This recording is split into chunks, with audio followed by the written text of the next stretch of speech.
in association with the Right Eye Productions broadcast. Campaigning to add blinkers on grocery store shopping carts. Oh, son of a... That's gonna leave a mark. This is Tie at Night. A voice for the visually impaired.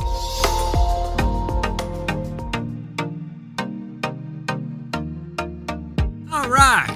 Welcome in to another edition of Tie at Night. This here, an update of my vision loss journey based on several emails and DMs we've received over the last several months, and something that I have not talked about publicly that much. Now, if you happen to come across this show and have not heard the original show, My Visual Impairment, in my words, that is in the description below. You may want to refresh on that to get a better understanding of what this is all about. You see, I lost my vision late in life. I was 49 years old. 2019. To be exact, one of the worst years I recall me ever having. And after having 49 years of nearly perfect vision, I woke up one day in mid-December to a life that I never would have expected. I talk in great detail after extreme encouragement from a couple of close friends of mine, and it took a while for me to go public with that on a secret that I've been holding close to the vest for years, but I finally did go public, to which many people have thanked me for. Since then, as I've told my story from an authentic place of what happened to me in my journey through vision loss, something that is not hereditary, just something that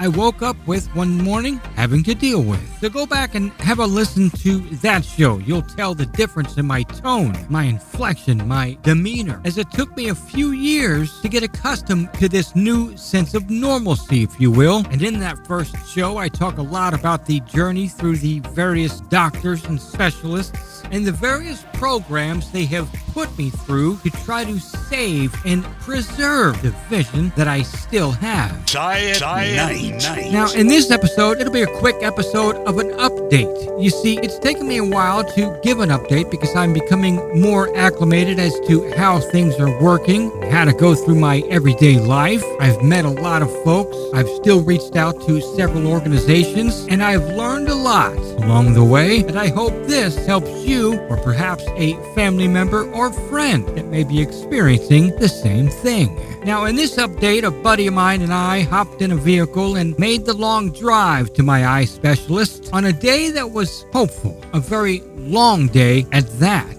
They needed to put me through the rigorous amount of testing and poking and prodding just to see where things were in present day, being 2024. So I spent several hours getting tested, photos being taken of various parts of my eyes, and the main focus of this particular appointment recently was to determine if I would need surgery to try to preserve what little vision I still have. Let me be clear, as these doctors and specialists always make it clear to me, it's almost like the fine print, the very small print on a label of something that most folks never read. They make it known to me as if they were holding a bullhorn to my ear hole to say this is not a hope of recorrective surgery of the vision that I have lost already, because that's out the door, gone. They constantly remind me that I will not regain the vision that I have lost unless there is a miracle somehow, some way, someday. But in present day, so far, there is none.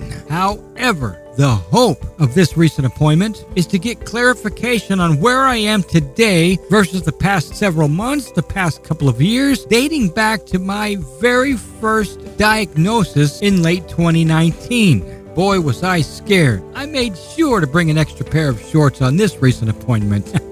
And the bottom line is this. Their job at this eye institute, an elite eye care center, is to do their very best. By the way, again, a world-renowned eye care center that people come from all over the world to visit this facility because of the level of the incredible knowledge these doctors have. They study their ass off to learn about rare situations like mine and many others. And so the morning started off with me going through various tests, most of which I cannot pronounce the long names of. But if you are visually impaired, I'm sure you've gone through it. and understand all of the ins and outs, and the main specialist looked me over quite extensively and walked me through pretty much every step of the way, making her notes along the way, taking time to also answer questions. But the update is this. If you go back and listen to the very first episode that I talked about my vision loss journey, the eye has high pressure, very much like high blood pressure, something that many people overlook or simply are not aware of. The first time I was diagnosed, I do recall that one eye was around 40 and the other nearly 60 when it came to high pressure. Extremely dangerous. I talk about that and you can go back and listen. So keep those numbers in mind, because this time I was just as scared. Because when I was tested for my pressure again, that would be a catalyst and a major decision, a major factor, if you will,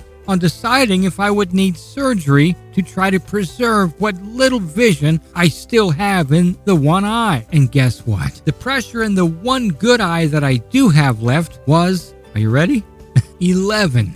Yes, 11. It could not have been more perfect. And you say, Ty, what the hell does that mean? Well, it means this. They try to keep your pressure between 11 and 14, maybe a click or two higher, give or take. But to a specialist standard, 11 is the absolute best score, the best rating that you can get when they test your eye pressure. And what that means is the eye drops, the medication, the procedures, the techniques, the instructions they've given me, and the homework that I've diligently done at home has worked thus far, right? So I was able to save the extra pair of shorts at this point, didn't have to change myself because things were looking good, very good. And as she continued to do her test, she brought in her supervisor, a director of surgery, if you will, to give his thoughts. And he comes in and at first says very little to me. He was very good at what he did. He talked all of the medical lingo with her as she took notes on his own diagnosis as he's looking through various scopes and eye cameras, checking things out. He sits back and the first question to her is, his pressure is absolutely perfect. I'm surprised we're even having to evaluate him. That was a sigh of major relief to me as he continued to talk to her. He then asked me a little bit about my earlier days in life, if I had vision trouble, asking me questions like,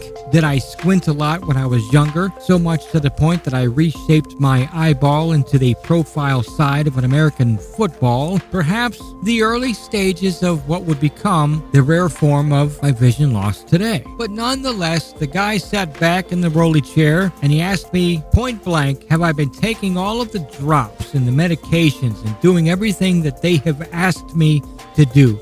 And you're damn right. I said I was never good at doing homework at school when I was growing up, but if there's one thing that I have taken on the responsibility of here recently, it is trying to preserve the vision that I still have and following all of your instructions. As I said to the surgeon, he sat back, he took a breath, and then he stuck out his hand.